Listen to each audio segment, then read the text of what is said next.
پنجاب کے ایک چھوٹے سے گاؤں میں عائشہ نام کی ایک لڑکی رہتی تھی۔ کچا سا گھر، مٹی کی دیواریں اور سہ میں کھڑا نیم کا درخت، یہی اس کی دنیا تھی۔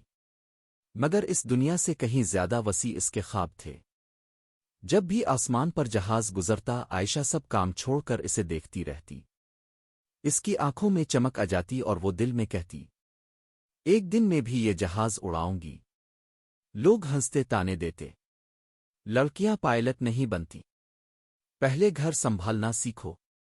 مگر عائشہ کے حوصلے کو کوئی کم نہ کر سکا۔ اس کے والد ایک غریب کسان تھے، مگر بیٹی کے خواب پر یقین رکھتے تھے۔ بجلی اکثر چلی جاتی تو وہ لالٹین کی روشنی میں پڑتی۔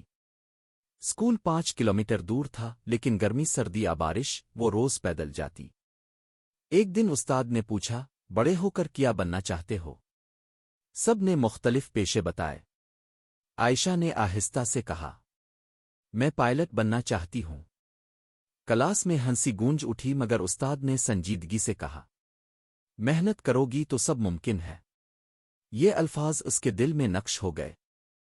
اس نے دن رات محنت کی اور میٹرک میں نمایاں پوزیشن حاصل کی۔ اسکالرشپ ملی اور شہر کے کالج میں داخلہ مل گیا۔ شہر میں اسے زبان اور ماحول کی مشکلات کا سامنا کرنا پڑا، مگر وہ ڈٹی رہی۔ لائبریری میں گھنٹوں بیٹھتی، اساتذہ سے سوال کرتی اور اپنی کمزوریوں کو طاقت میں بدلتی گئی۔ سول ایویئیشن کے امتحان کی فیس بہت زیادہ تھی۔ اس نے ٹیوشن پڑھائی، سلائی کی اور پیسے جمع کیے۔ اس کے والد نے زمین کا ایک حصہ بیچ کر اس کا ساتھ دیا۔ نتیجہ آیا، عائشہ کامیاب ہو چکی تھی۔ ٹریننگ نہایت سخت تھی، مگر اس نے ہار نہ مانی۔ پھر وہ دن آیا جب اسے پہلی بار اکیلے جہاز اڑانے کا موقع ملا۔